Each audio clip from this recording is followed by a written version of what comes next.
in this part, this represents your length of the patch, and this is called as radiating part of your patch. This is called as from here to here, entire length and entire width is called as the radiating part of your patch or your microstrip patch antenna, and this is the part which is called as field line. Okay, field lines means the strip line which is used to energize this particular patch antenna. Okay, field line. So in order to characterize or in order to model your microstrip patch antenna, you have to calculate what is the total length of the patch, what is the total width of the patch, what you have to apply the formula to calculate this length and width such that you need to design a particular frequency antenna.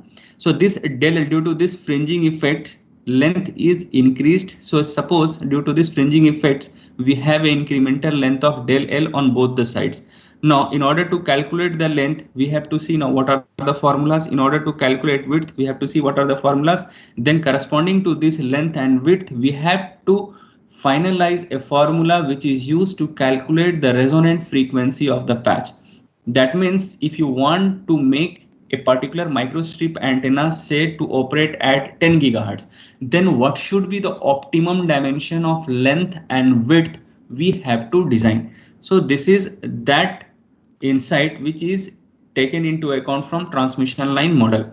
So as I told you, the effective, first you have to see what is the ratio of W by H. If the ratio of width to height is greater than 1, then you have to apply by default this formula to calculate the effective dielectric constant. Now see what are the designing equation to calculate a patch antenna to operate at a particular frequency. So this is the formula. These are the formulas. That is, first you have to calculate del H, del L by H, incremental length by height of the substrate, which is given as by this formula 0.412. It's a constant, and it has been derived from a well standard equations. So those equations are not required. These are the end formula which you have to remember in order to design your microstrip patch antenna, because you have to directly apply this formula to design your patch antenna for a particular frequency of operation. So this is nothing but effective dielectric constant, and the formula to calculate the effective dielectric constant already it is given here. This is the formula to calculate your effective dielectric constant. In order to calculate your effective dielectric constant, first you have to see what is the width by height ratio of a given substrate to you. Then if it is greater than 1, by default you apply this formula. If it is less than 1, another formula is there to calculate that. So we are not considering that. We are considering W by H greater than 1, and we are utilizing this formula to calculate our dimension of your patch. So you have to calculate this particular ratio del L by H. Then the resonance frequency of the patch is given by this formula FRC, resonance frequency of the patch. This represents the dominant mode, the mode at which the operations in a patch antenna starts, and this is TM010 mode. So I don't know whether you have studied or not in waveguides. So for time being, you remember this is the fundamental mode or the dominant mode of operation of a patch antenna, which is nothing but the resonance frequency of the patch is calculated by this particular formula, which is nothing but mu naught divided by under root of effective dielectric constant twice of L plus twice of 2 delta L. So delta L you can calculate from this formula. Now you have to calculate this particular L. Now this particular L could be calculated by using this particular formula. Total effective length we have to take into consideration because of fringing effect. The total length is increased to this much. From here to here, total length is increased due to this particular field lines. If you see, if it is coming here, so the total length is considered up to here due to fringing effects. So the total effective length of your patch is given as L plus twice of del L. So effective length will be given. Correspondingly, you can calculate the value of L. So in order to calculate the resonance frequency by taking this L into account, you have this simplification of your resonance frequency. If you further simplify this, you will get this particular formula for your resonance frequency. So if you are considering only L, so you can use directly the formula twice of L 1 by epsilon r. So this, and further at the last you will get this particular formula to calculate the resonance frequency of your microstrip patch. This resonant frequency is nothing but, suppose if you want to design your microstrip antenna as 10 gigahertz, then this particular frequency acts as a dominant mode frequency. So this dominant mode frequency, that means resonance frequency, you have to keep 10 gigahertz. Now corresponding to that, whatever is the dielectric material given, by default dielectric material will be given to you and its dielectric constant will be given to you. So this epsilon r represents the dielectric constant. So by default you have to use this, and V naught is nothing but C by lambda naught. So this you can calculate L.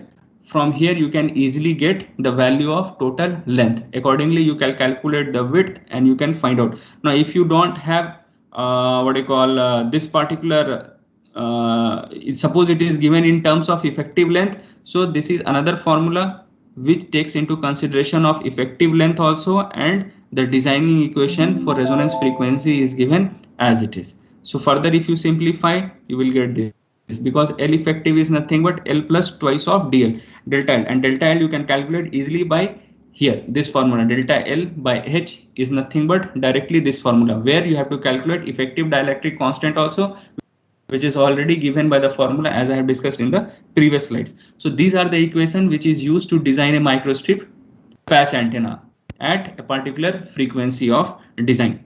So at the end, with no fringing effect, the resonance frequency simply given by this particular formula. But if you have a fringing effect, then you have to take this delta L into consideration. You can see here, because of this fringing effect, you have this delta L here, you have this delta L here. So the total length becomes L effective, and that L effective is nothing but L plus this del L.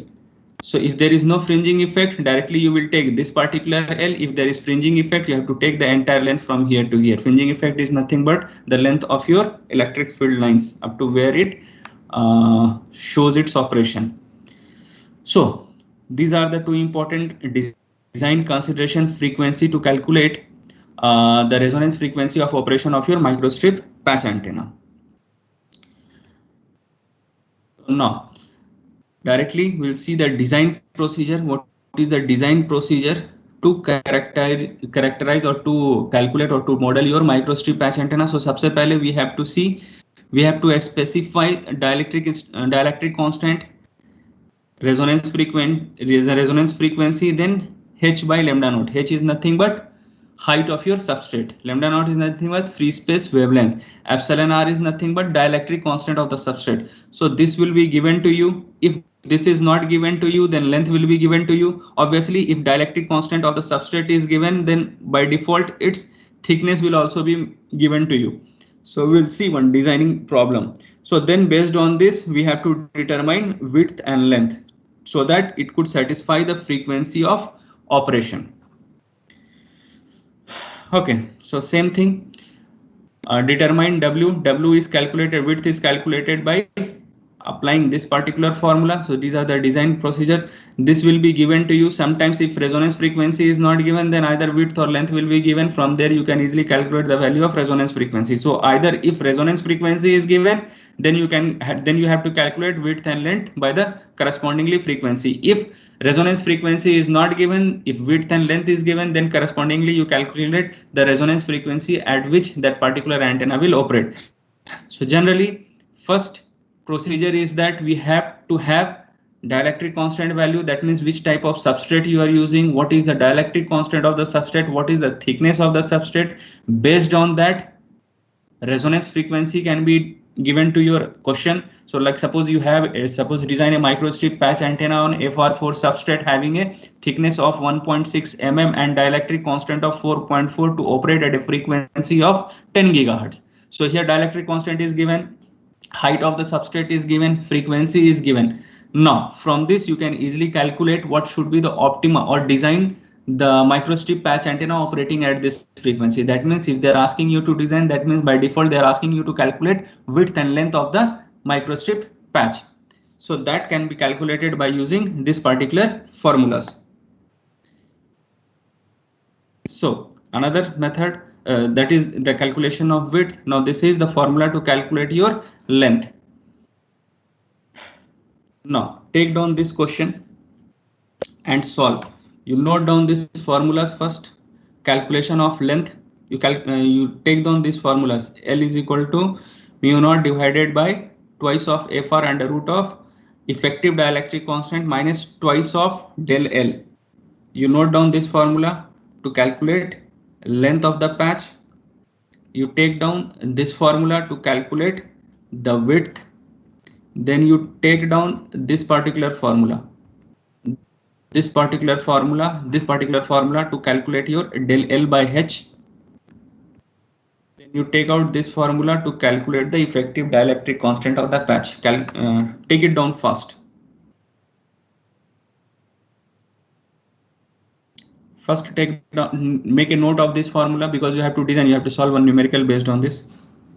Note down these formulas. That is the formula to calculate the effective dielectric constant, that is nothing but epsilon r plus 1 divided by 2 plus epsilon r minus 1 divided by 2, 1 plus 12 h by w whole to the power of minus 1 by 2.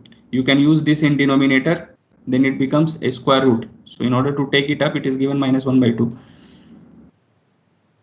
Note down this formula, all of you have noted down. Now note down this particular formula where I have put this arrow star mark. Del L by H is equal to 0.412 into epsilon r effective plus 0.3 into W by H plus 0.264 divided by epsilon r effective minus 0.258 into W by H plus 0.8. Note down this formula to calculate your del L incremental length. Note down this formula in your book because we have to design one patch antenna.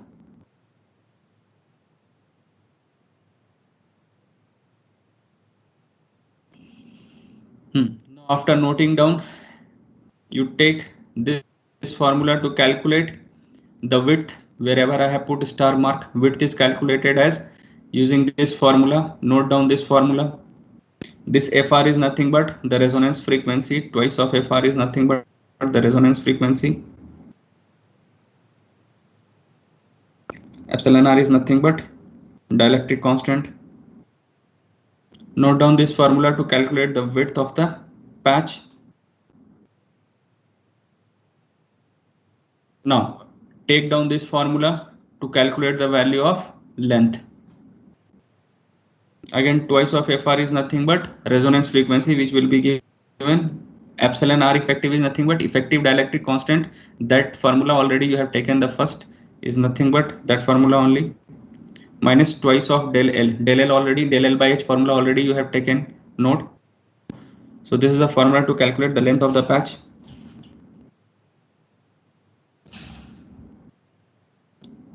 All of you have noted down these formulas.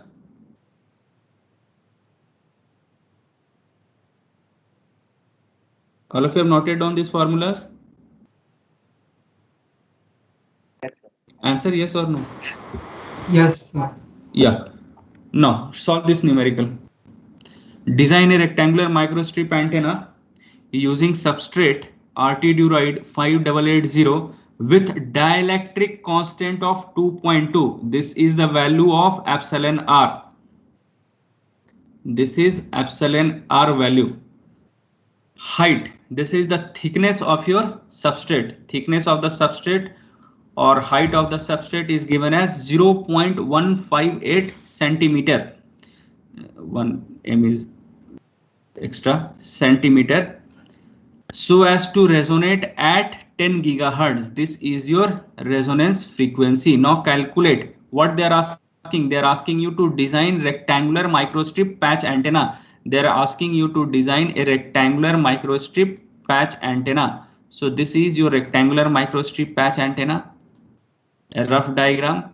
So now they are asking you to design patch antenna such that it should operate at 10 gigahertz, and the dielectric material which is used to model this antenna is nothing but RT Duroid 5880, which has a dielectric constant. That means epsilon r value of 2.2, height of 0.58 centimeter, 158 centimeter, and resonance frequency.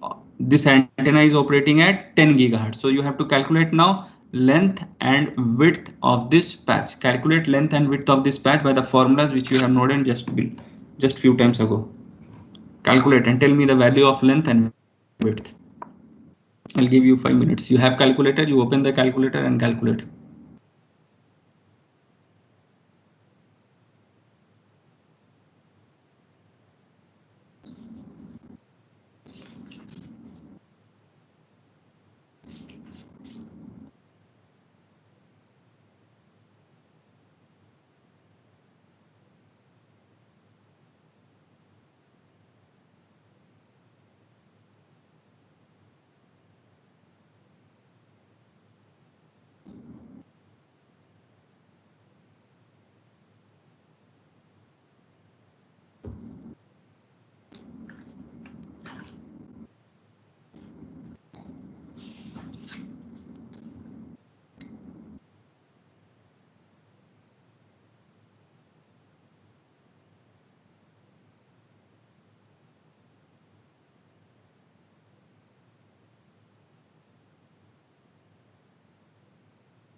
Calculate your width you should get in centimeter.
Got? What is the value of width you got?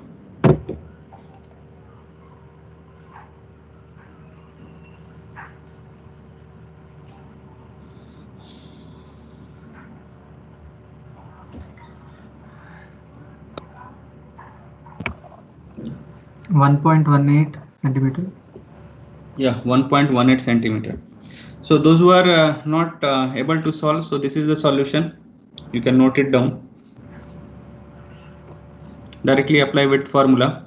3 into 10 to the power of 8 meter per second. You are taking into centimeter, so it becomes 3 into 10 to the power of 10 centimeter per second. Twice of FR. FR is 10 gigahertz. Under root of twice divided by epsilon r. Epsilon r is nothing but 2.2 plus 1. So this is the thing you will get. 1.186 centimeter. Then after that you have to calculate your length. In order to calculate length, First, you have to calculate the effective dielectric constant, because you have to find incremental length del L. So in order to calculate that del L, you require R effective.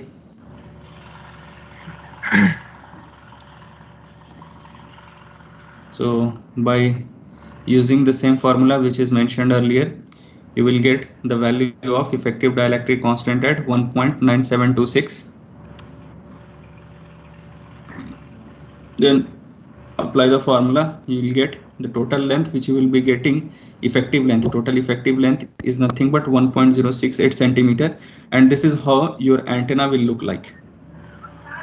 This is how your rectangular microstrip patch antenna will be looking like. So this particular dimension is nothing but your width, this is nothing but is your length, and correspondingly this particular antenna will now be operating at 10 gigahertz. So if you will see the operation of this antenna, you will get somehow like these operations. So you will get somehow like these operations. This antenna will be operating like this. So this is your S11, here is S11, this is minus 10 dB line, the reference line is minus 10 dB, this is minus 10 dB, and this is the frequency curve. This frequency curve will be at 10 gigahertz. This is how this particular rectangular microstrip antenna will be operating. So this is S11, it starts from 0, then you have minus 1, minus 2, then minus 10 dB line is considered to have a resonance frequency of an antenna to be operating properly, having good impedance matching. So minus 10 dB, the portion of the spectrum should lie below minus 10 dB to consider that particular resonance. So the tip point you see, it is well below minus 10 dB line, and this is the bandwidth you will be getting at this particular band. Just an hypothetical situation, but you can see this particular antenna is operating at 10 gigahertz. This is the frequency graph of this particular antenna. You will be getting this. So this is how this particular antenna will be showing operation at 10 gigahertz. Similarly, now we'll move on to circular patch antenna. So the circular patch antenna, again, you can see that earlier we have seen rectangular patch antenna. The shape of the patch was rectangular in shape. Now if the patch is of circular in shape, we'll be having circular patch antennas. So for the circular patch antennas, this is the design equations in order to calculate the radius. So because it is a circular, you have to calculate the radius. So the radius is calculated by using this particular formula. Note down this formula, we will solve numerical, one numerical based on this also. So here the radius of the patch is determined, and these all have come from many intermediate equations. This is the final equations which you have to take into account. So A is nothing but, A is the radius of the patch, which is given as F, where F is nothing but this value twice of H. H is nothing but the height of the substrate. H is nothing but the height of the substrate, and F is given as 8.791 into 10 to the power of 9 divided by FR. FR is nothing but the resonance frequency and multiplication of under root of dielectric constant. So that is nothing but epsilon R. Now considering this as the equation, you have to determine circular patch antenna. Note down this particular formula. We'll have one numerical based on this. You have to design a circular patch antenna.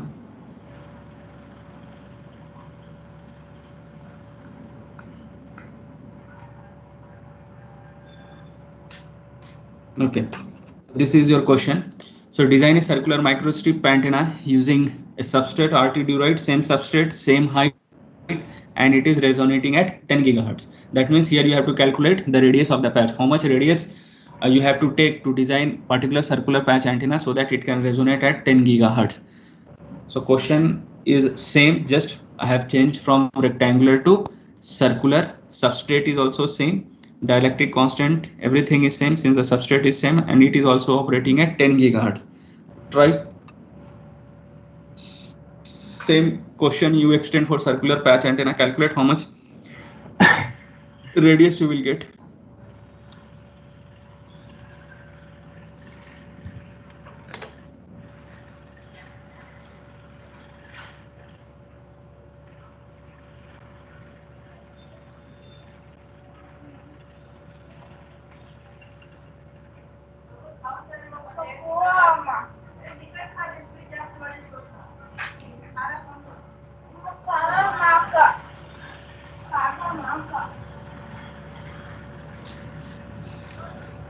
This is the solution.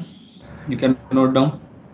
Now, after calculating your f, you will be getting f as 0.593. Basically, it is a constant.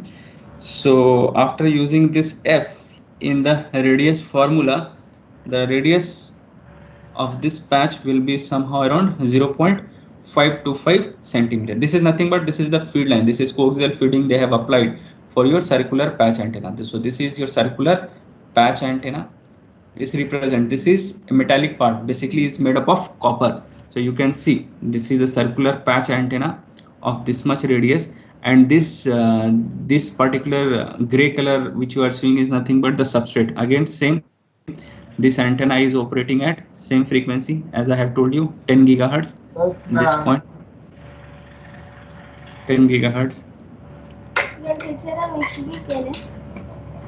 minus 10 dB line. This is S parameter. So same, this antenna is also operating at 10 gigahertz. Now see, you can make the shape of a microstrip patch according to your circuit need or according to your device need, and you can operate the same frequency by using different structure of microstrip. So that's why it is called as a very versatile antenna or low profile antenna or conformal antenna, which is used to design of any shape and size according to the requirement of a particular device and particular applications.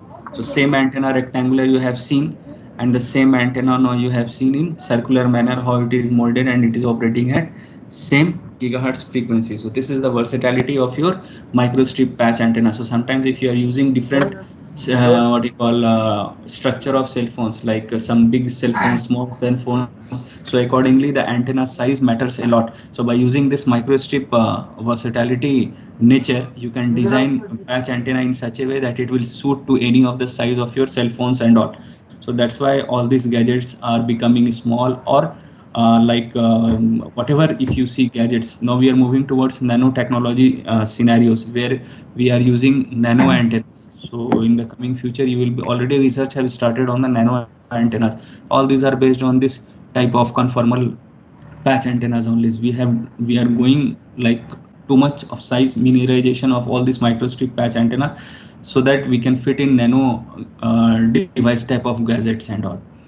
So this is a very versatile antenna. It's having a very good futures. So already research has started long back around 1990s and all. Now still it is under development stage, and more development will take in coming years in terms of nano form and all, liquid antennas. All those things are there. So that is all about your microstrip patch antennas. So now we'll start with millimeter wave antennas, since you have test also. So the next topic which we are going to discuss is nothing but your millimeter wave antennas. So as I told you yesterday, millimeter wave antennas will be operated at a bandwidth or at a frequency greater than 30, between frequency 30 to 300 gigahertz. So that much high frequency is considered. However, some of the operation starts from some below frequency itself, suppose say from 26 gigahertz. So generally we consider a frequency for millimeter wave operation is from 26 gigahertz to around 300 gigahertz. Okay, so all these things we'll be seeing, like what is millimeter wave antenna, what are its band designation, then in millimeter what are the ISM band, then a normal 5G phones or millimeter wave microwave operating antenna, how it is installed in a cell phone. That cell phone architecture we'll see. Just I'll give you a brief introduction of all those things. That's all we'll see, and we'll see advantage, disadvantage, and how to design this microwave link budget, and then we'll go to another topic. So as you see, the electromagnetic spectrum which we are seeing here, I have given that band designation corresponding to each frequency of operation. So here you can see L band operates from 1 to 2 gigahertz, and what is its typical use. You can see all these things. For S band, the frequency is from 2 to 4 gigahertz, and what are its usage? It is used for weather radar, surface shift radar. So this particular point is very important. You can just have a glance of where all this particular band is used, and what are the different levels of band, and what are their frequency range. So for L band we have frequency range from 1 to 2 gigahertz. Again, you know, GPS frequency is 1.5 gigahertz. Okay, then we have S band, which is from 2 to 4 gigahertz. Then we have C band, 4 to 8 gigahertz, X band, 8 to 12 gigahertz, KU band, 12 to 18 gigahertz, where you use all your dish TV and all. K band, K band, 8 to 26.5 gigahertz, KA band, 26.5 to 40 gigahertz, Q band, 33 through 50 gigahertz, V band. So the band which starts from KA and goes up to D band and more till 170 gigahertz only we have given. It goes up to 300 gigahertz. So the band from here till here are called as microwave, millimeter wave bands. That means band from Ka up to greater than D band also is nothing but your millimeter wave band. So typically it starts from 26.5 gigahertz and goes up to 300 gigahertz. So in this particular band at 60 gigahertz is considered to be as ISM band, and all the millimeter wave for time being are researched at that particular band. Okay, so we can see what you call the dimensions, like the wavelength of this millimeter wave, as in general it ranges from 30 to 300 gigahertz. So its wavelength ranges from where to where? It wavelength ranges from approximately 10 millimeter to approximately 1 millimeter. So that much small wavelength is there. That means in order to design such a device, you should, your wavelength of that particular device which you want to design at millimeter microwave frequency will be ranging from where to where? 10 millimeter to 1 millimeter. So that means a device size reduction is very much. That means very small device you require just in say 10 to 1 millimeter range.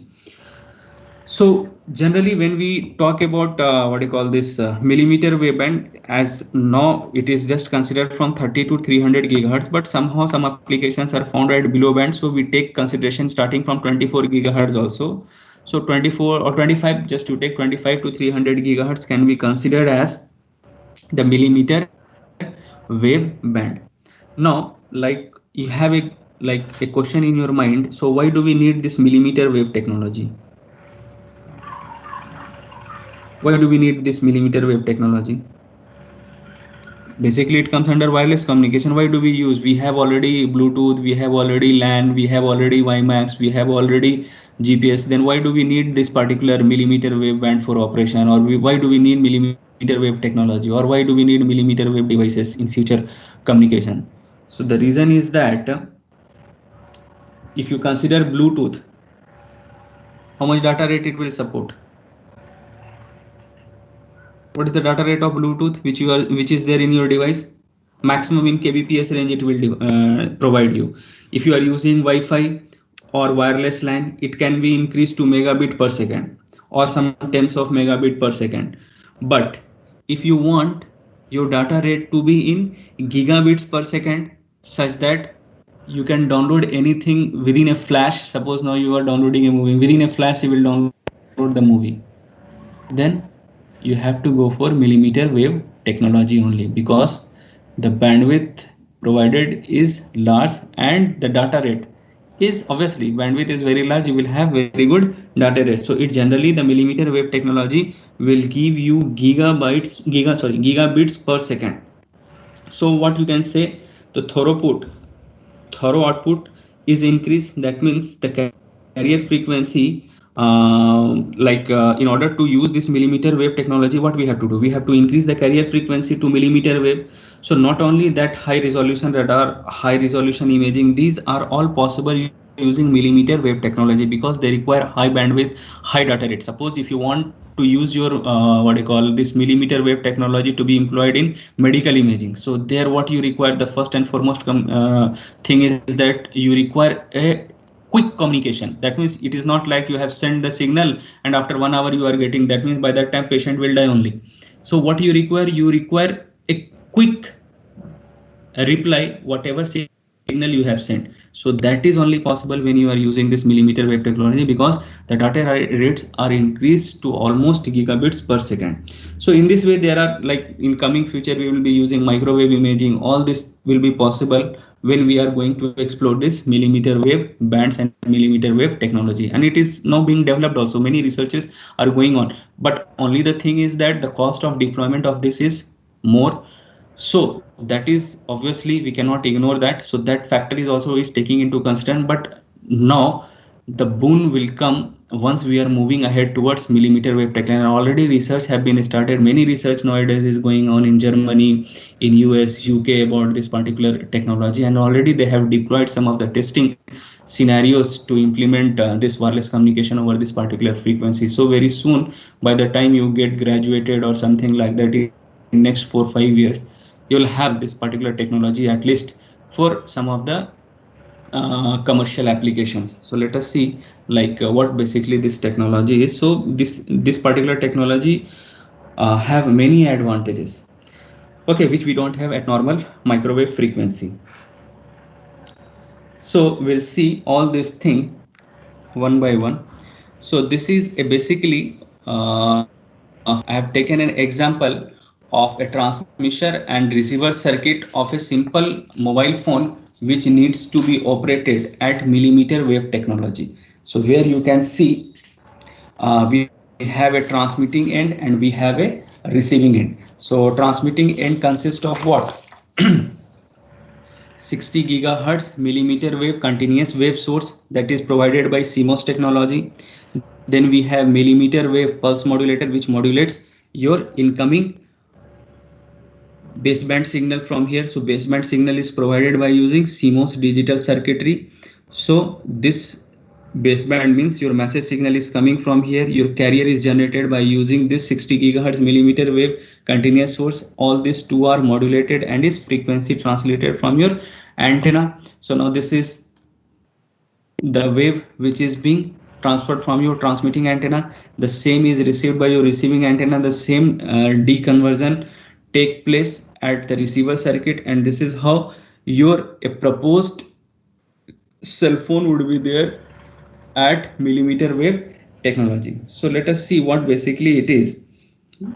So this particular diagram represents a millimeter wave transmitter and circuit, okay, which can be implemented in a conceptual mobile phone. This scenario which we have given. So you can see that in the transmitter circuit we have a 60 gigahertz millimeter wave continuous source here. So I assume that you have some knowledge of CMOS technology. So this particular CMOS digital circuit is cost implementation is very high. As I told you just a few times before that in order to deploy this particular technology, the cost factor increases to a greater extent. Not only you can see I have shown a simple basic circuitry of a mobile phone which has to be operated at millimeter wave technology, and you have to generate a continuous wave source of 60 gigahertz by using this CMOS technology. And you know how much what do you call cost plays a very important role for generating a 60 gigahertz wave from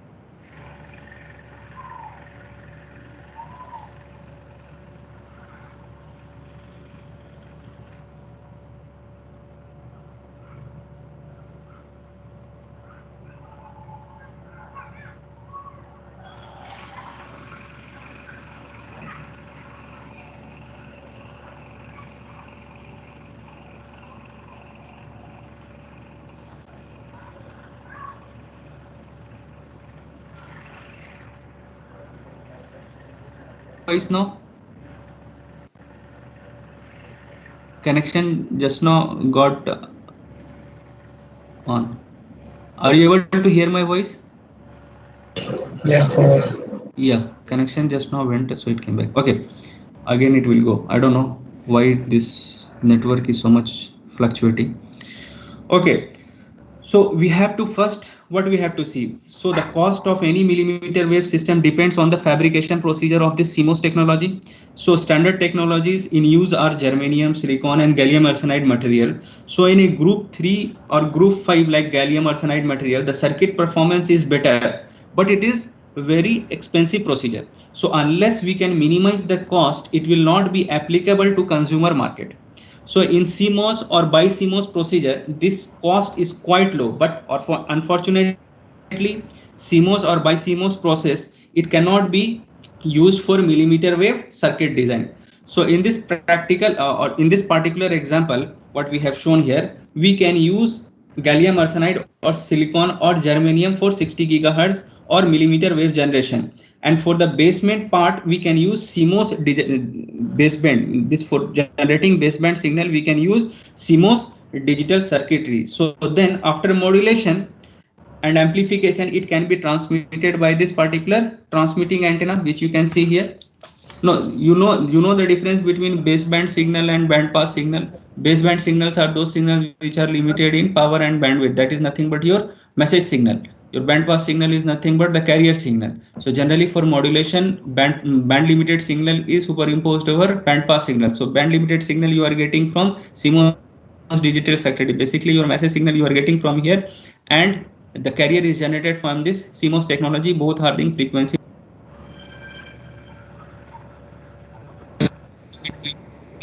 And this antenna C, you are giving initially this 1.001, and it is transmitted over your antenna. So this is the channel between antenna 1 and antenna 2. This is transmitter, this is data, and between them channel is there. So now this particular signal is being generated, and you can see it is nothing but channel performance. You can see is a channel performance. The data rate you can see it is nothing but it is Gbps range. So at the receiver side, what we have one receiving antenna, then the received signal, it can be 60 gigahertz. For example, this one is 60 gigahertz pulse receiver. So then it demodulated by the CMOS digital circuitry. Again, it is demodulated. Whatever you are giving here, it is demodulated by the CMOS digital circuitry. So once it is demodulated and down converted, then we can use the conventional CMOS digital circuitry. So basically, this is the operation of your particular typical mobile phone circuit to be operated at millimeter wave frequency. So what is the advantage of this system? So the advantage is that this system can support multi-gigabit communication. So that means we can use this millimeter wave system for multi-gigabit communication without using any wiring. So if you use fiber optics, it can also support multi-gigabit communication. But in that case, what you have to do, we have to use wiring for fiber optics, which is again a very hectic procedure, costly procedure. So in millimeter wave communication, it has to face many challenges. Not like it is very advantageous, it is offering you very good bandwidth and all, but it has some what I call disadvantages also. So we will see what are those advantages, and we will see what are the some disadvantages. Then we will compare this particular millimeter wave technology with other technology like fiber optic technology, optical fiber technology, as well as ultra wideband technology. Then we'll see what are their data rates, how much feasible all these things are there. Let us see all those things one by one. So these are the typical characteristics of your millimeter wave. So it provides, and generally whatever millimeter wave antenna or millimeter wave concept which we are discussing here, we are discussing at unlicensed band. That unlicensed band is 60 gigahertz band we have considered. Like suppose at lower band you have unlicensed band at 2.4 gigahertz, 5 gigahertz. Similarly for millimeter wave frequency you have some unlicensed band. That unlicensed band is at 60 gigahertz. So all this deployment we are discussing about at 60 gigahertz. Now we'll move ahead. So licensed. So that means at 60 gigahertz, if you are deploying the technology, you don't require any license. That means it is a free band. It is given for research purpose. You can utilize it. You can do a number of research and you can come out with a good solutions. Highly secure operation because 60 gigahertz high frequency is there. So like there will be like operation like a deployment from what do you call atmospheric effect will be very less. What do you call this atmospheric effect in the sense of like there will be no what do you call buildings and all which can penetrate, which will what do you call that hindrance in signal penetration. So all those things are reduced at this much high frequencies. So frequency reuse is possible because you can be deploying into multiple cells. You can apply many different modulation techniques which provide the frequency reuse concept at this particular frequency. Fiber optic data transmission speed is possible. Obviously, as I told you, gigabit communication is possible. So similar to that fiber optic, you can use this for gigabit communication also. More or less, this is mature technology. And at 60 gigahertz, by using CMOS continuous wave source and all, you can generate your carrier frequency. So these are some millimeter wave characteristics which we see at millimeter wave range. Now we have to see two aspects of characterization of millimeter wave.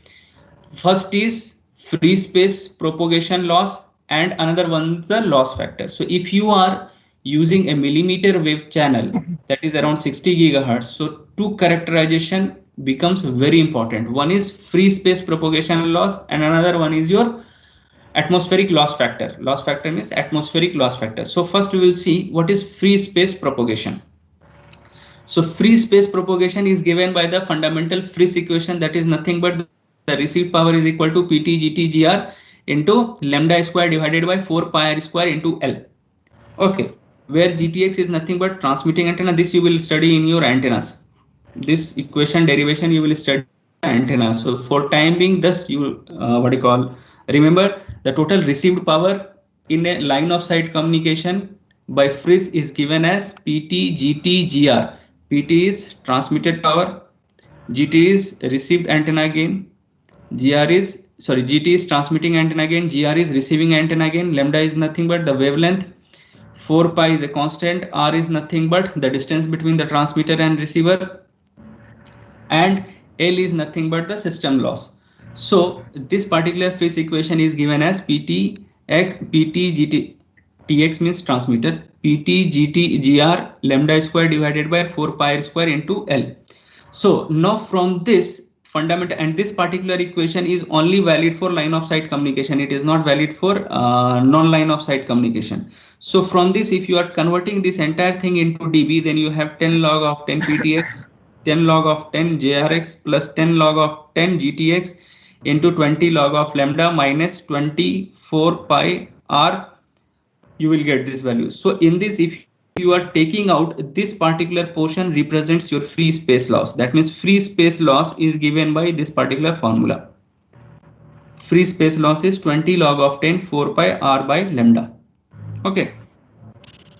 So this is the factor which has to be considered at millimeter wave frequency, which we can see for different unlicensed band. What is the losses offered? Free space path loss occurred at millimeter wave frequency. So if you see here, suppose we are taking a distance, suppose say link distance means transmitter and receiver distance is 10 meter, then calculate the path loss. Calculate the path loss using this particular formula. So we'll see, calculate the path loss for unlicensed band 2.4 gigahertz, 5 gigahertz and 60 gigahertz. We will see now what is the total free space path loss for a signal is incurred when you are having a communication at 2.4 gigahertz, 5 gigahertz and 60 gigahertz. So you have a formula. This is the formula 20 log of 10 4 pi r by lambda. So this is the frequency. From here you can calculate the value of lambda.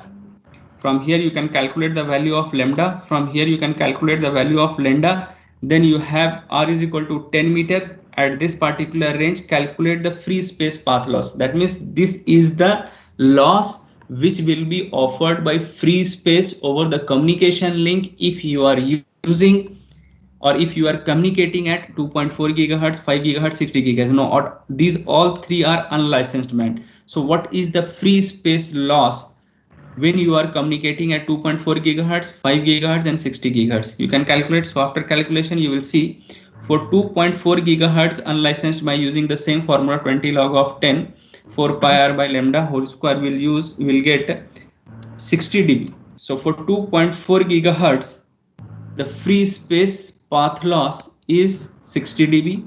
For 5 gigahertz, it is 66 dB. But when you are using this millimeter wave frequency at 60 gigahertz, you see the path loss, the free space path loss is somehow increased around 18 dB.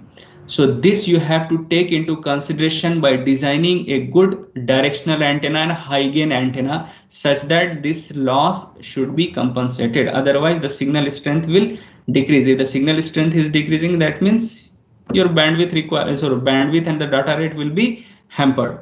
So you have to take into account this free space path loss at this particular range of frequency. This is just an option. If you are going at 300 gigahertz, this path loss, free space path loss will be more.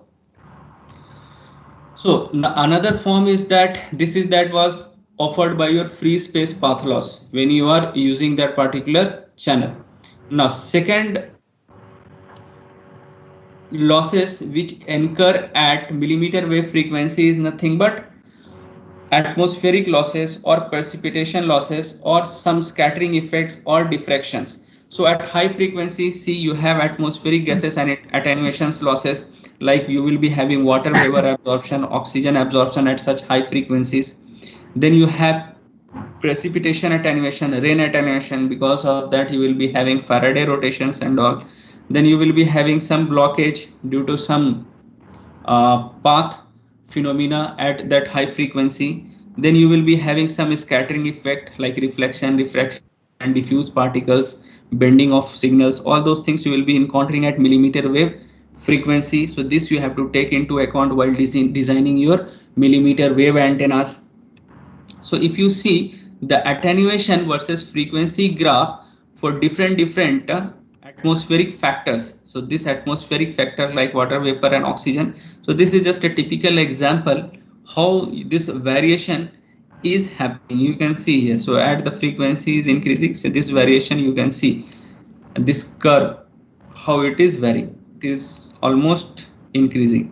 So this is water, that means water droplet, and this is the oxygen curve corresponding to this frequency it is affecting. So you have to take into consideration of those effects also when you are designing your millimeter or millimeter wave antenna at that particular frequencies. So now we'll see the channel performance at 60 gigahertz. So as I told you, those two factors are very important which you have to take into consideration while designing your antenna or system at millimeter wave frequency. So the main challenges in utilizing the 60 gigahertz channel performance, 60 gigahertz channel at millimeter wave frequency is nothing but it is incurred by high loss as calculated from Friis equations. So you will be getting high loss, shadowing will be there, NLOS, line of sight propagation. So here it is an example, you can see LOS and NLOS situations of communications. So line of sight is nothing but when your transmitter and receivers are exactly at the same, there is no hindrance between your transmitter and receiver, that is nothing but line of sight communication. So if you see NLOS communication, so NLOS communication means suppose your transmitter is here and receiver is here.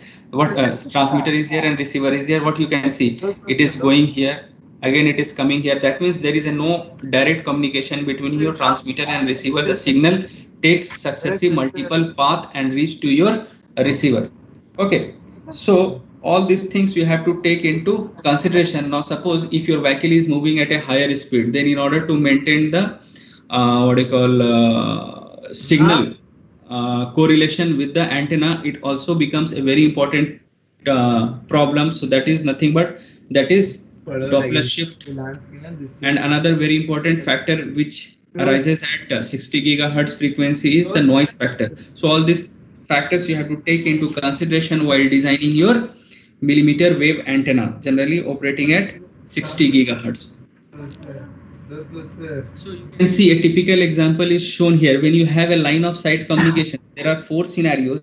In these 4 scenarios, a typical indoor environment is shown, like how the signal gets affected. Suppose first scenario you consider. In first scenario, there is no hindrance between your transmitter and receiver. Suppose it is a LOS communication. So in LOS communication, once you see the graph between received power and the frequency, so received power, when you see, obviously when there is no hindrance between your transmitter and your receiver, you can see the power level of first signal is very high.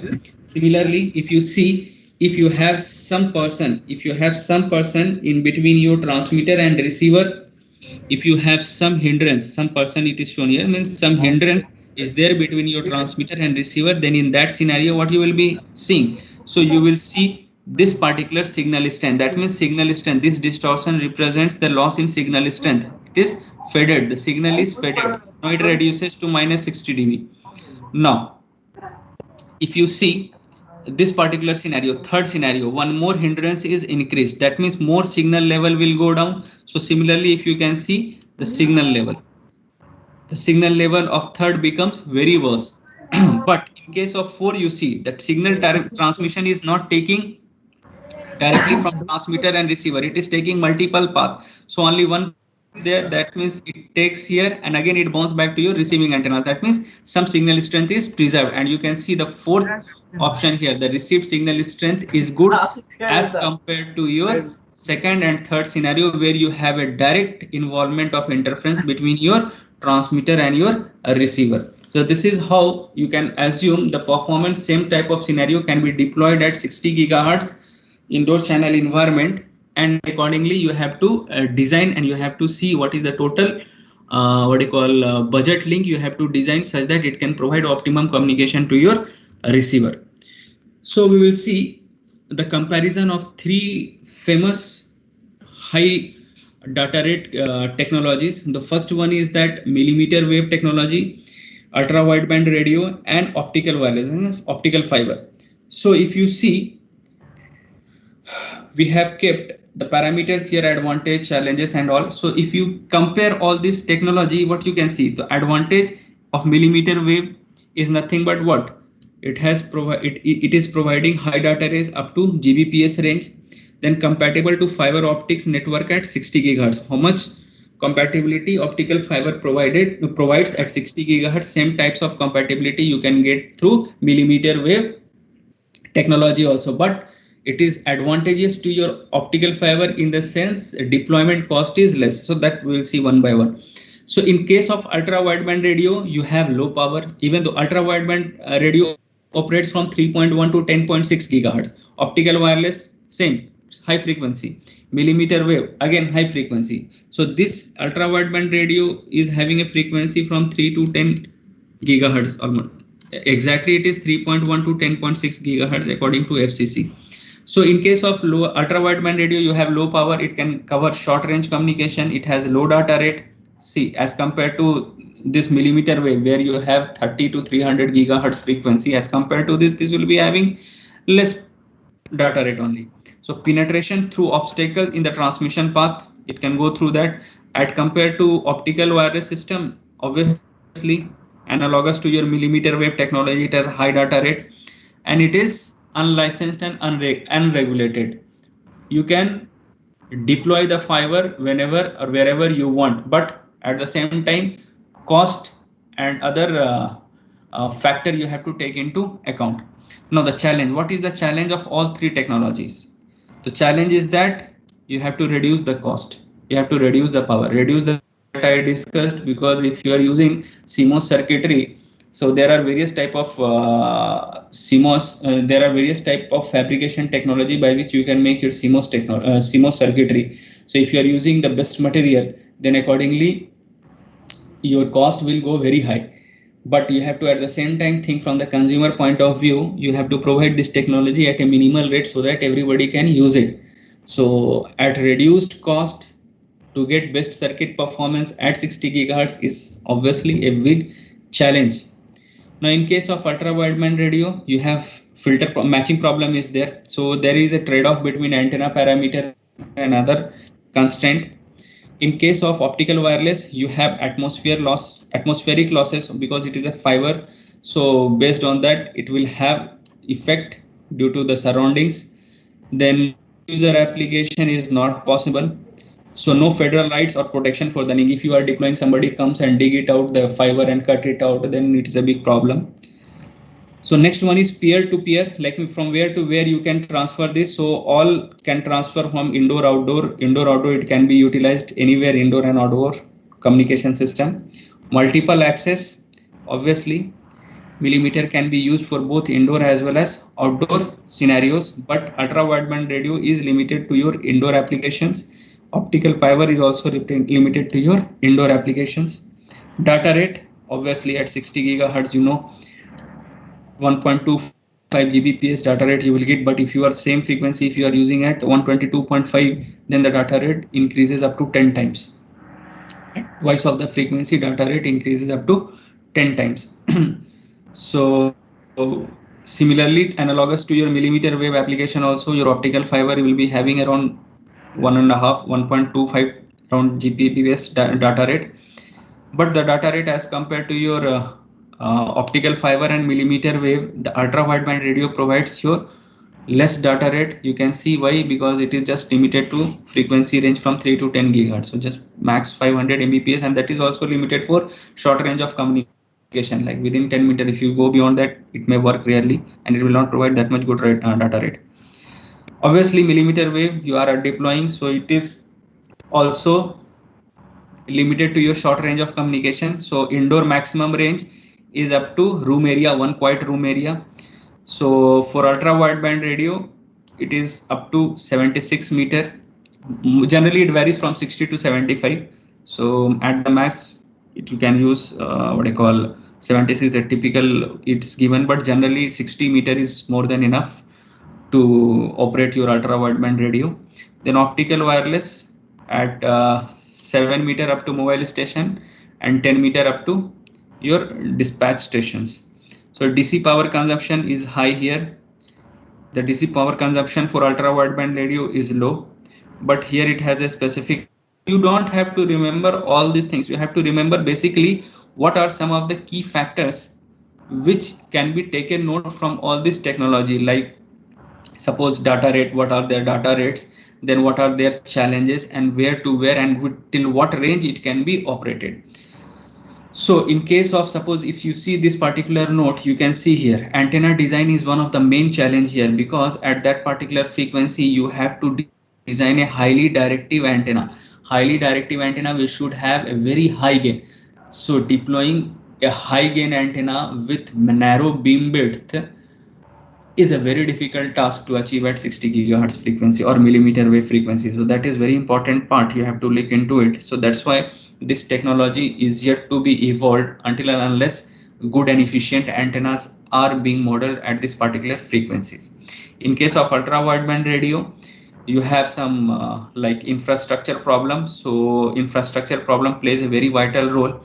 In case of ultra wideband radio, entire existing system has to be replaced with ultra wideband system. So deployment of ultra wideband radio is a bit costly. Optical wireless is easy. Eye safety should be there because you have light coming out from it. So it should be taken care while installing it, because it can affect the retina part of your eye. So this is all about your various advantages and challenges for all the three high bandwidth technologies like millimeter wave, ultra wideband radio, and optical fiber.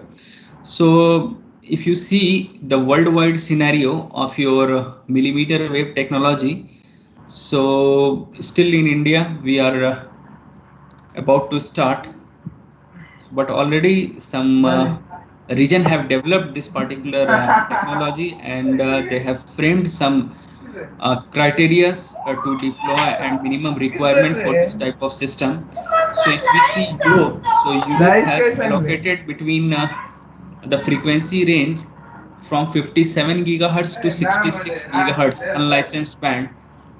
So they like they have allocated like this much band we will be using for your millimeter wave technology deployment. So max bandwidth they have taken at 9 gigahertz. So maximum transmitted power they are considering is up to 20 milliwatt, and the antenna gain which they want to model this particular system is 37 dBi, which is a very high gain. So generally in order to get 37 dBi, it's a big challenge. Obviously you don't have to use one single antenna. For millimeter wave you have to go for array of antenna, otherwise by single antenna you cannot get that much amount of gain. So obviously technologies are evolving, array technologies will be deployed, MIMO technology could be used there to get this much amount of gain.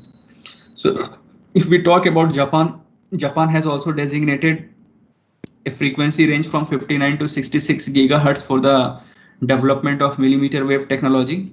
So they have kept around a bandwidth of 7 gigahertz, and the transmitted power they have kept around 10 milliwatt, and at the same time they have kept a antenna gain requirement of 47 dBi. So here you can see the antenna gain in order to get this much antenna gain is very difficult. It's a very big challenge, because in order to get this much gain you should have a very narrow and directional beamwidth. So that still remains a big challenge. So here they have still not decided what should be the gain of antenna. Still they are in this deployment phases and research phases.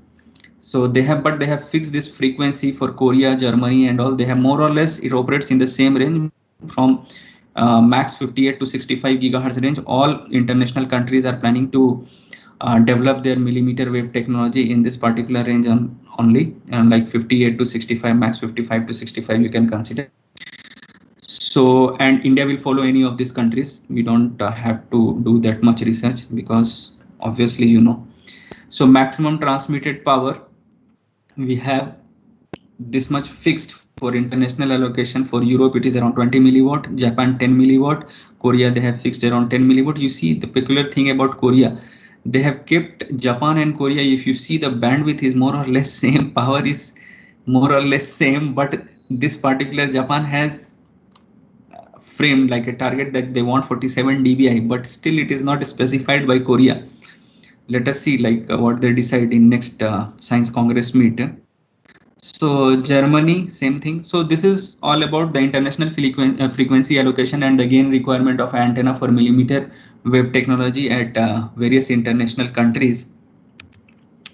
So the applications for millimeter wave communication, you can see here, you have what I call this, you can deploy for outdoor as well as indoor communication. So if you are deploying for outdoor, these are the scenarios, or these are the specification which you have to look into it. It is just a more or less descriptive type. So if you are going through the slides, you can go it. It is self-understood properties, nothing there to discuss much more.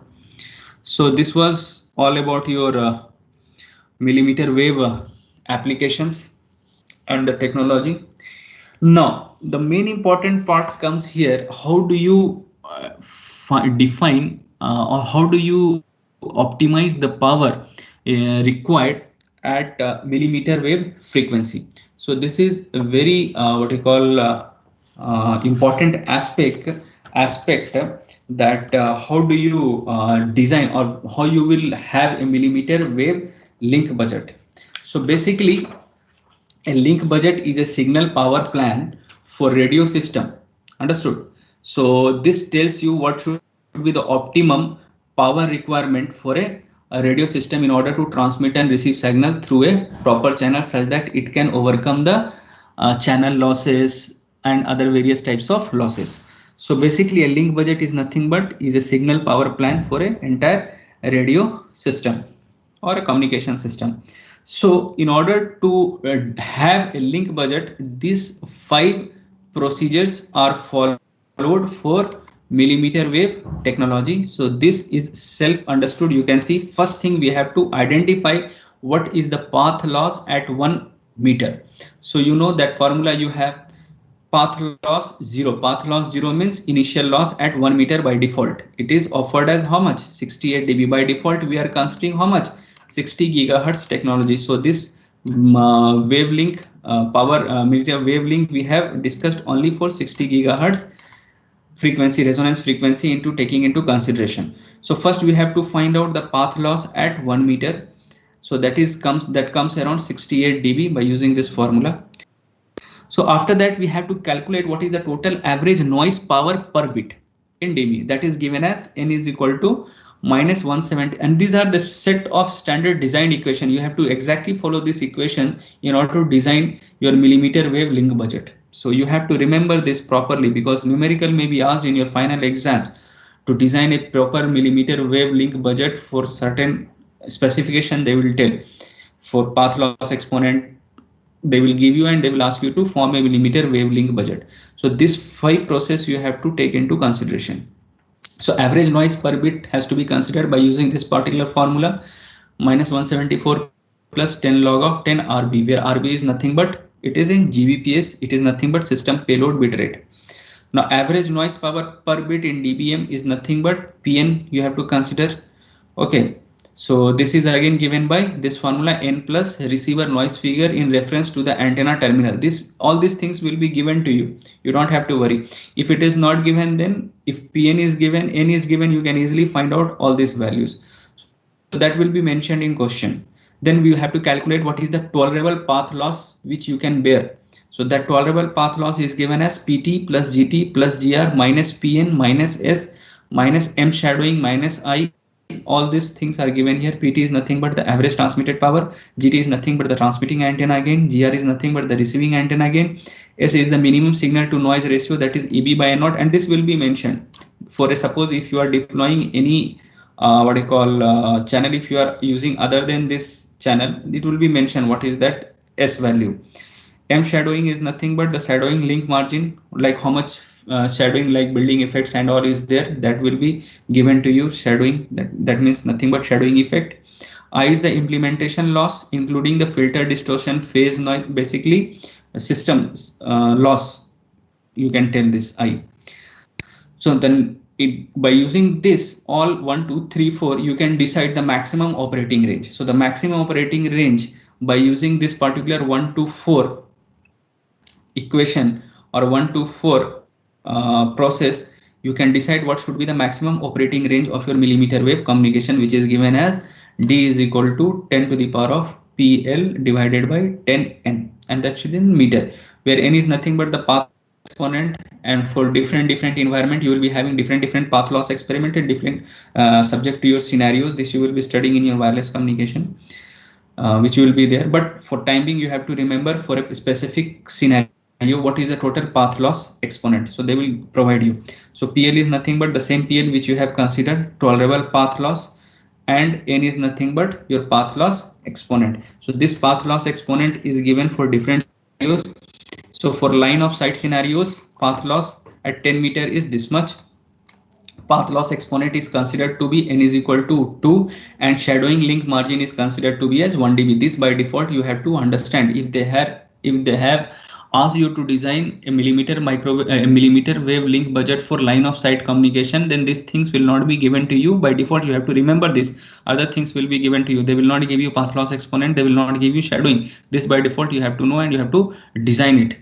So for non-line of sight scenarios, the path loss same, it is same path loss at 1 meter remains the same. No, path loss exponent for NLOS scenario is 2.5 and shadowing is nothing but around 5 dB. So by default you have to remember this scenarios for LOS scenario and NLOS scenario, path loss exponent and shadowing margin, and accordingly other specification will be given to you. You have to design a millimeter wavelength, so much how much distance it can cover by considering an optimum losses. So after calculating this, a typical circuit you can see, this is how a 60 gigahertz transmitter and receiver wireless link is designed. So you have a millimeter wave transmitter circuit, then you have antenna feeding network, then from here all millimeter wave signal comes here and comes to your receiving antenna, same it is deployed here. So all these things we have taken into consideration for your millimeter wavelength budget. All these things are considered here, noise figure, all these things, reference to terminal, all these things has been taken into consideration and this system is deployed. So this was all about your millimeter wave, a brief introduction. So last portion of today's class or your syllabus which I am teaching is fractal antenna. So this is just 2 or 3 slides. It is nothing but a typical type of antenna which is used for miniaturization. Miniaturization means bringing down the large size of antenna into a smaller size. So if you are having a big antenna and if you want to make it into smaller parts such that its frequency has to also be changed from higher to lower frequency band at the same time, if you want to change the size of your antenna, so without changing other parameters, you should apply some fractal method such that the entire size of the device could be reduced without hampering other performance parameter of your antenna. So basically fractal geometry is very useful to design your small and multiband and arrays and high directive elements. So the fractal means same similarity, self similarity structure which repeats after certain iterations. So it is a repetitive structure which repeats continuously after iteration to iterations. So as a whole, whatever was the size of your big antenna, that is being brought down to a smaller antenna size just by changing its successive iteration rate. So the area remains constant. Just to increase the area, successive iteration of fractals are done. So basically it was coined by Mandelbrot. He is also called as the father of fractal antenna. So the word this practical fractal comes from fractus, which means irregular or broken. So these are the like self similarity structure or self structures which tends to provides miniaturization in the design by maintaining the overall area same as compared to higher antenna size. So how it does, basically once you are changing the size and once you are making it into different shapes by using fractal geometry, the overall surface current distribution of that particular antenna changes. When the surface current distribution changes, so it changes its current length path. Once it changes its current length path, then the overall impedance of the antenna is hampered. Because of that, the operation and the size minimization or sometimes multi-band operations or sometimes ultra wideband operations can be achieved. So there are various advantages of fractal antennas, as I have told you, like it can be deployed for multi-band operation. From a single antenna you can get successive operations of frequency. Suppose if you have one fractal antenna from want multiple frequency, so you can apply different iteration stages of fractal to get multi-band operations. Like same antenna can operate at more than one frequency band, 2.4 gigahertz also, 5 gigahertz also, 10 gigahertz also, 15 gigahertz also. So operation of an antenna for more than one band is called as multi-band antenna. So from single antenna you can have Wi-Fi operation also, WiMAX operation also, Bluetooth operation also, WLAN operation also. So that is the advantage, one advantage through which you can bring in an antenna by using fractal method. Other important thing is that you can miniaturize the overall size of the area size of your antenna or area of your antenna, or mass reduction of antenna can be done. Like a big antenna can be brought down to a small antenna by using the process of fractal that I have shown in one slides for your better understanding. It provides bandwidth because of fractalization, as I told you, due to the change in the surface current length path.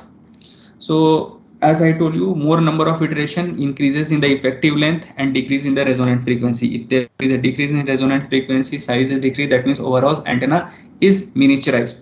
So there are three very important fractal geometries which are utilized. There are many other fractal geometries, but the most sought out geometries are Koch, Sierpinski, and Koch Island. Okay. So the first one is your Koch fractal. So in Koch fractal you see, so this is just a small understanding you see. So you see first iteration, suppose we have this type of structure of Koch. Okay, so if you have this iteration, suppose you consider this, you have length and this you have the length of this particular Koch as iteration 1.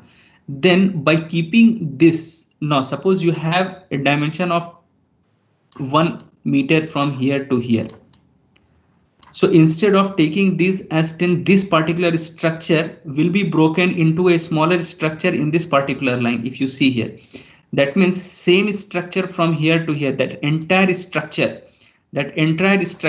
is broken down into same structure here. So what is the advantage? Earlier you had a straight line, but now you are creating a discontinuity of Koch fractal over that same length. That means over the same length 1 meter, now you are creating a discontinuity like this here, a mini Koch here over this same length. What will happen to this? It will affect the current distribution. Why? Because the total increase in effective length is there, and due to this increase in effective length, there will be increase in total current path flow through this particular area. So now the current flow in this path will be different. The total current length path will be increased. See, earlier current was flowing straight from here to here, but here current has to take this path, again it has to go to this path, again it has to come to this path, again it has to come to this path. However, the length from here to here and from length from here to here remains the same. In this length only you are increasing the total effective length of your antenna. So which means the total current length path increases, which tends to affect the impedance of your antenna. Because of this affection, you will be having either multiband, you will be having either size miniaturization, you will be either having ultra wideband operations, whatever is there, how you are deploying your antenna overall. So same thing from here to here, you have 1 meter length. In the same 1 meter length, entire structure is repeated. See here, iteration 1 has this structure, the entire structure is again repeated in this particular length from here to here, you see. Then again here to here, same entire structure of iteration 1 is repeated. See here, from here to here, same length is entire structure is repeated. That means you are increasing the effective length of your antenna. That is iteration 2. In iteration 2, you have what you call implemented the entire iteration 1 stage. In iteration 3, what you are having in this you have no this much length. In this much length only, what you are doing, you are deploying the iteration 1 total structure. See here, in this length only you are deploying the entire structure like this. Similarly in this part, in this part, in this part. So that means this entire structure is represented from where to where? From here to here. This entire structure is represented from here. So what you are doing, that means size is same. Size what you have taken initially from here to here, it is 1 millimeter, sorry, 1 meter. But in this size only, see how much effective length has increased. So because of this increased effective length, the size of antenna gets miniaturized, because there will be obviously change in the impedance since the current path is changed. So this is the concept of your fractal. The same geometry, if you see, the same geometry is repeating. The same geometry is repeating. If you are increasing the iteration, it goes on repeating. So this self-similatory structure, which is repeating again and again, is called as fractal. So same thing. Now here you have taken from here to entire structure is repeating. Now in this only one line only, your entire structure will repeat. See here, in this entire structure is repeating just in one small length which you have taken. So this self-similarity structure after iteration and iteration stage is nothing but fractal. So this is one method which is called as Koch fractal, which is used to minimize your antenna, provides multiband to your antenna, sometimes ultra wideband to your antenna. Same thing to your Sierpinski fractal. Suppose I have taken a Sierpinski triangle here. So one big triangle here. Now the same big triangle I am dividing into this particular Sierpinski slot here, triangular slot. Now same it is divided into 3 parts. Now same this particular structure is repeating here. Now same it is divided into different 3, same type of triangle. Excuse me, sir. Again it is deployed. Yeah. The assignment has started. Yeah, just. So this is how the self-similarity structures are repeating for Sierpinski fractal and 3 iteration of Koch island. So again, you have taken a rectangular Koch island. Again, same thing. You are dividing this entire structure into this shape, and again, as per the iteration, it goes on increasing. So this is the concept of your Koch fractal. So that was all about your fractal antennas. So this was the portion which I supposed to teach to you, which is over. Now I wish best of luck for your further portions of antenna, and if you have some problem in other portion of antenna also, you can ping me at any time. I will be more happy to answer those queries of those antennas also. Okay, so now you can go to your respective teams, 5th A, 5th C, 5th D, and you give your assignment there itself. It is an objective type question, MCQ question. You go and start. It will end by 11:30. Okay, best of luck. You can continue there.